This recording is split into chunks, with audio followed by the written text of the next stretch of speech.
So, perhaps a nice introduction would be me telling you what this is all about.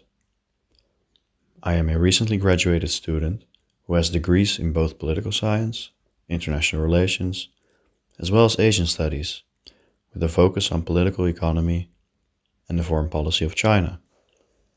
I have studied in Leiden, Hong Kong, and The Hague, and have had various work experiences related to national security, international security, and geopolitics, which the series will focus on. In my day to day, I go through the news a lot, and I was thinking of how I could turn this into something useful that I could share with a wider audience. The main idea that I have now is sharing with you a review or an update on what happened in the prior week relating to, well, as you can expect, international security, geopolitics, but also some major international political developments. I will pick one item daily that I found relevant or shocking or controversial, or even all three, and share it with you guys. Now, I want to address my personal biases here early. Personally, I am really annoyed with pundits and commentators mixing facts with their own opinion and/or analysis. I will try to make clear when I speak on my own accord, or when I am merely stating the facts as they are known to me. The content of this channel will likely include a lot of China and a lot of security.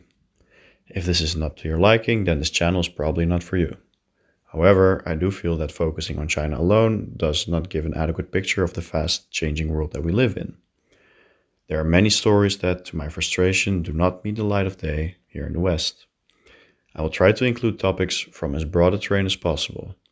As you will hear in a moment, the scope of this series is truly global. But before we start, I just want to say I am always open for questions, comments, or tips on improvement. For the very near future, I plan on devoting some time on video editing, as looking at a black screen I can imagine is not too appealing. The plan is to have me in the picture who visually shows you the news items that are being discussed. When or if this channel will gain some traction, I would love to have some friends, colleagues, and experts from the field on to go deeper and discuss recent developments. In this global security flashpoint, we take a look at Nicaragua's election, China-US economic espionage, Bosnia, the Polish-Belarus border, Ethiopia's Tigray conflict, Haiti, El Salvador, Myanmar, APEC, and COP26. We will finish with a brief look ahead of what the next week will bring. Now, let's delve straight into it. Over the weekend, Nicaragua's President Daniel Ortega tightened his grip on power. With 76% of the votes, he is guaranteed another 5-year term. Western media have denounced the election as fraudulent, among others due to the alleged arrest of opposition candidates. From the moment on June 2nd, when police appeared at the home of his main rival, Cristiana Chamorro, and placed her under house arrest for alleged money laundering, it was clear that President Ortega would be re-elected for another 5-year term. In the following days and weeks, there were further detentions of presidential hopefuls, 7 of them in total, including a former Nicaraguan ambassador to the United States, Arturo Cruz Jr., and Cristiana Chamorro's cousin, Juan Sebastian Chamorro. Even her brother, Pedro Joaquin, a journalist in his 70s, was arrested for merely voicing interest in running during an interview. President Biden, later in the previous week, signed a bill urging sanctions over the election. On Monday, Newsweek published a story relating to the conviction of a Chinese national in a US-China economic espionage case. The first Chinese spy ever extradited to the United States has been found guilty of economic espionage and stealing trade secrets. Yan Yenshu, a former top official with the Chinese Ministry of State Security, now faces up to 25 years in prison and a $5 million fine.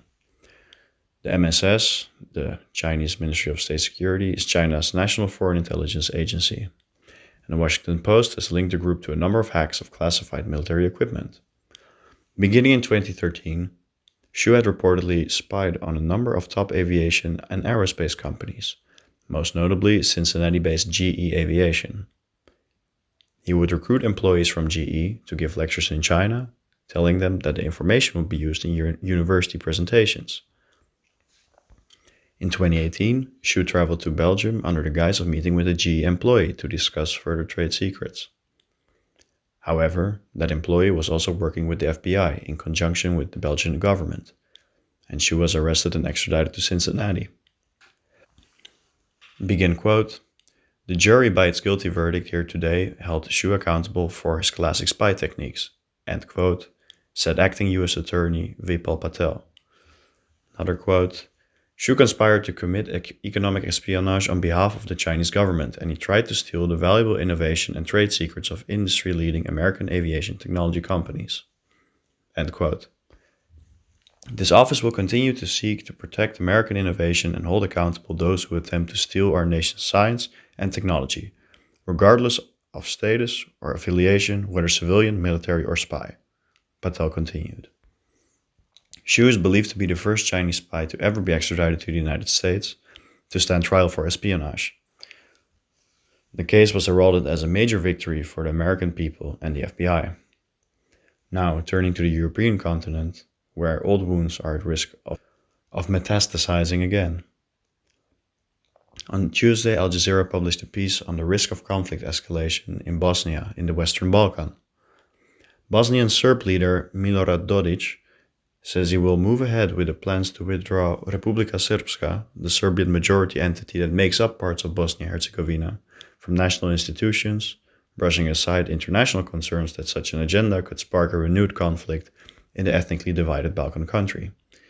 Milorad Dodik said that he intends to fight for his goals politically.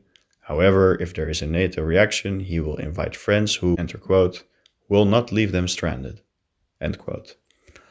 But Dodik, the Serbian representative in Bosnia's tripartite presidency, has been threatening to withdraw from state-level institutions, including Bosnia's joint judiciary, military, and tax administration, triggering growing concerns that Republika Srpska could cede from the rest of the country. Christian Schmidt, the chief UN envoy to Bosnia, issued a stark warning that Dodik's threats to withdraw from state-level institutions represented an existential threat to the country's post-war peace deal. Now, staying in Europe, the next item is basically a combination of news articles that I came across relating to the Belarusian Polish migration crisis. Now, I immediately have to add a caveat here because some actors do not agree with the classification of what is happening at the Belarus-Polish border as a migratory crisis. Now, chief EU personalities have made clear their stance that this is not a normal migrant crisis, but resembles more of a hybrid warfare approach by Lukashenko, the Belarusian dictator who is employing human life as political pawns. On Wednesday, 2 Russian nuclear bombers were seen flying over the border, perhaps as a show of solidarity with the dictator. Last time I checked, this was about at the end of the week, 8 migrants had died as the consequence of the cold at the border. Putin and Lukashenko have denied any involvement in these migratory flows, allegedly. But there was a small glimmer of hope as also at the end of the week, Turkey has stopped flights from the Middle East to Minsk, suggesting that perhaps the flow of migrants will come to an end. But at this point in time, I believe there are, thousands already. What else? 10 British troops were also reportedly deployed to the border in order to provide logistical support. Specifically, the article mentioned that they are not there for border patrols, but mainly to support the local Polish authorities there, for logistical support. Now moving to the Americas, Canada said it temporarily withdrew non-essential staff. Canada said it is temporarily withdrawing non-essential staff from its embassy in Haiti. The move comes in response to a spike in gang-related violence in Haiti and a severe lack of fuel that has affected hospitals, schools, and banks. The US government is urging US citizens to leave Haiti because of the country's deepening insecurity and a severe lack of food that has affected hospitals, schools, and banks.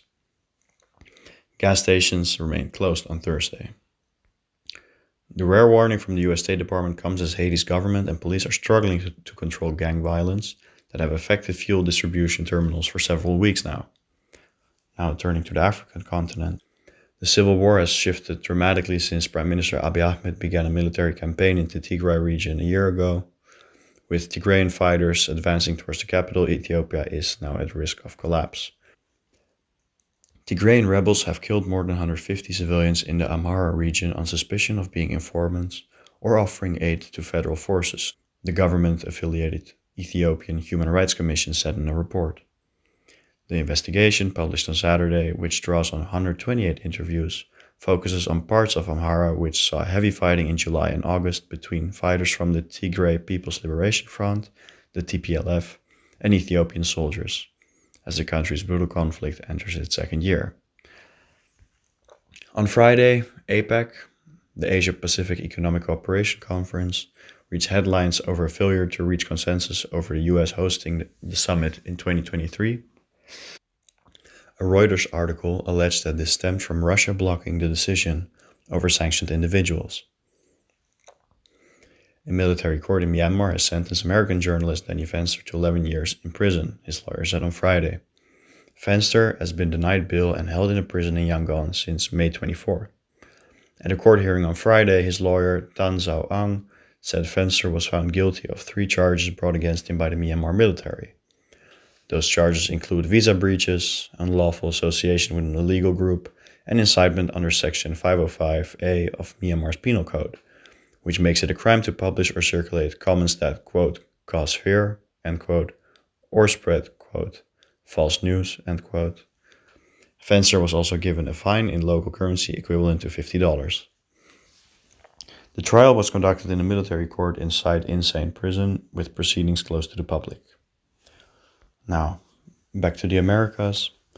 In El Salvador, Salvadoran President Nayib Bukele has deployed the military to patrol streets throughout the country in response to a surge in murders this week. Troops are ordered on Thursday onto the streets of the capital San Salvador, where they used armored cars to block the exit of some poor neighborhoods, while police went door to door searching for members of the country's notorious street gangs. Bukele introduced draconian measures to crack down on gang violence, including the use of lethal force, drawing accusations of human rights violations. Now, to end the week on a slightly more cheerful note, almost 200 nations reached a consensus at COP26 in Glasgow. There were some concerns regarding the final communique, as no consensus could be reached. At the last hour, allegedly, India made a point and changed the position on abandoning coal to reducing coal. Some analysts described the conclusions of COP26 as big words initially being transmitted into small deeds. Now, some agreements were allegedly made on coal reduction and state funding, as well as more money going to small and developing countries aimed at combating climate change. Also, the goal of the global temperature increase of 1.5 degrees Celsius would still be feasible. Projects on methane were also allegedly discussed and agreed. Also, a big surprise was the US and China announcing a climate agreement. Now, this is a nice bridge to the week ahead, as tomorrow, Monday the 15th, Xi and Biden will host their first virtual meeting. Topics relating to climate change, espionage, human rights, and Taiwan are, well, in my opinion, expected to come up for sure. This was your Global Security Flashpoint. See you all next week.